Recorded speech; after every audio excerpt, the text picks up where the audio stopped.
গো, আমরা হইছি গরিব।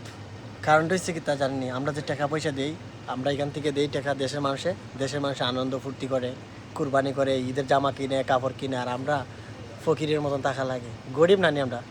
আপনারা বলবেন কমেন্টে যে আমরা গরিব না বড়লোক। আমরা দেশে আছি, খাইছি না ঘুমাইছি, আমরা খোঁজখবর কেউ রাখে না। কিন্তু আমরা ঠিকই দেশে টাকা ফারানি লাগে, আত্মীয় স্বজনের টাকা দেওয়া লাগে, কুরবানির টাকা দেওয়া লাগে। আসল কথা আমরা গরিব দিকে তো দিতেছি, আর তারা আনন্দ করতেছে, পালসার হোন্ডা দিয়ে ঘুরতেছে, R15 দিয়ে ঘুরতেছে। তা আমরা গরিব না হইলে তাদের টাকা দিব কীভাবে? ওইসব প্রবাসীর কষ্ট কেউ বুঝবে না একমাত্র আল্লাহ ছাড়া।